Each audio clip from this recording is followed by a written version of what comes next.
Halo semua, kali ini kita bakal ngulik sesuatu yang keren banget.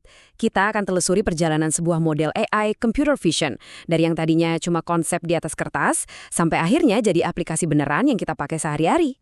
Coba deh, pernah kepikiran nggak? Gimana ceritanya AI di HP kalian bisa ngenalin muka? Atau mobil bisa baca plat nomor, bahkan sampai bisa deteksi penyakit di daun tanaman? Ini bukan sulap loh. Ini semua hasil dari serangkaian keputusan rekayasa yang super cerdas. Nah, di sini kita akan bedah tuntas prosesnya. Oke, gambar ini tuh ibarat peta perjalanannya. Kita akan ikutin bareng-bareng, mulai dari milih fondasi dasarnya, terus gimana caranya model ini dihidupkan di dunia nyata, lalu dioptimalin biar efisien, sampai akhirnya kita lihat dampaknya yang luar biasa di berbagai industri. Yuk kita mulai dari yang paling awal. Setiap proyek besar kan pasti butuh fondasi yang kokoh. Nah, di dunia computer vision, fondasi ini kita sebut sebagai framework. Dan milih framework itu entah TensorFlow, PyTorch, atau YOLO, itu bukan cuma soal teknis loh. Ini lebih dalam dari itu. Ini soal filosofi. Kita mau bikin apa? Sesuatu yang super stabil buat skala perusahaan raksasa? Atau kita mau coba-coba eksperimen buat penelitian paling mutakhir? Atau kita cuma butuh solusi yang praktis dan super cepat buat semua orang? Nah, yuk kita lihat bedanya. Nah, di tabel ini kenyataan jelas banget kan bedanya? TensorFlow itu ibarat raksasa industri. Dia dibangun buat skala besar, yang penting stabil.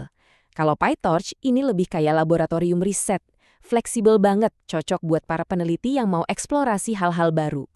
Terakhir, ada YOLO. Ini si cepat dan praktis.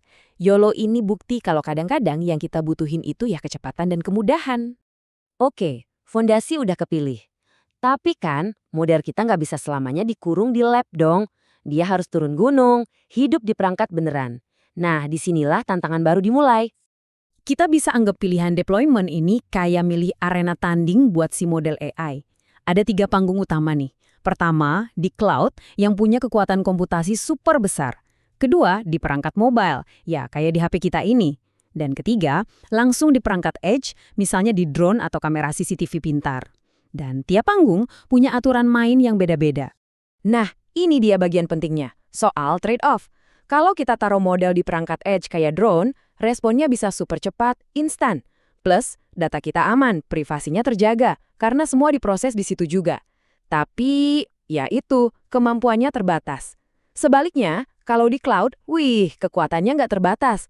Tapi ada jeda waktu, ada latensi, karena data kan harus dikirim bolak-balik dulu. Makanya, sistem yang canggih sekarang itu nggak milih salah satu. Mereka gabungin ketiganya.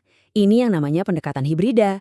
Jadi, data disaring dulu di edge biar cepet, terus proses ringan dijalanin di HP, baru deh analisis yang super rumit dan mendalam dilempar ke cloud. Hasilnya, ya efisien, privasi aman, dan tetap bisa di-scale up.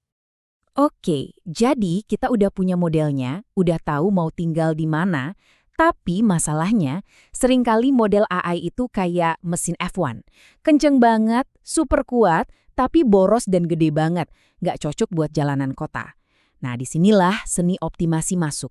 Gimana caranya bikin mesin F1 ini jadi irit dan ramping tanpa kehilangan tenaganya? Teknik pertama namanya kuantisasi. Gampangnya gini, bayangin kita menyederhanakan bahasa matematika yang dipakai si model. Dari yang tadinya pakai angka-angka super presisi, kita ubah jadi lebih simple. Kayak ngubah kalimat panjang yang detil jadi kalimat pendek yang intinya sama. Hasilnya, model jadi lebih kecil, lebih ngebut, dan hebatnya penurungan akurasinya seringkali minimal banget. Terus yang kedua ada pruning atau pemangkasan. Ini persis kayak tukang kebun. Ranting-ranting yang nggak penting, yang nggak produktif kan dipotong, biar tanamannya tumbuh lebih subur. Nah, pruning juga gitu. Dia memotong koneksi-koneksi di dalam jaringan saraf yang kontribusinya kecil. Modelnya jadi lebih langsing, tapi performanya nggak banyak berkurang. Nah, ini favorit saya pribadi, knowledge distillation, distilasi pengetahuan. Bayangin ada model guru yang super pinter, gede, dan bijaksana. Terus dia ngajarin intuisinya ke model murid yang ukurannya lebih kecil dan lincah.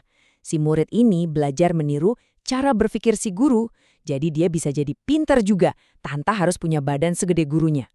Keren banget kan? Cara yang elegan buat transfer ilmu. Dan kutipan ini bener-bener nangkep esensinya. Optimasi itu bukan cuma soal ngoprek teknis, tapi ini soal seni. soal bagaimana kita merancang sistem yang gak cuma powerful, tapi juga elegan dalam keterbatasannya. Keren! Oke, kita udah bahas fondasi, arena, sampai cara diatin modelnya. Sekarang, bagian yang paling seru. Mari kita lihat gimana semua ini kalau digabungin beneran bisa mecahin masalah nyata di berbagai industri. Contohnya di pertanian presisi. Petani itu nggak butuh laporan analisis yang keluarnya 3 hari lagi.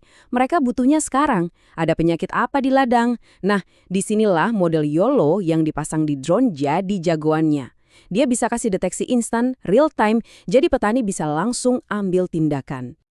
Pindah ke mobil otonom. Di sini, taruhannya bukan lagi panen, tapi nyawa. Telat sepersekian detik aja bisa fatal akibatnya. Makanya, setiap tetes efisiensi dari proses optimasi yang kita bahas tadi jadi sangat-sangat krusial buat keselamatan.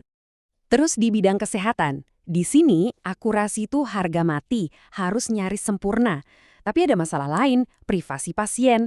Data gambar medis yang sensitif kan nggak bisa asal dikirim ke cloud, jadi tantangannya jadi 2 kali lipat. Gimana caranya bikin model yang super akurat ini bisa jalan efisien di server lokal rumah sakit? Dan terakhir, buat aplikasi di retail atau kota pintar.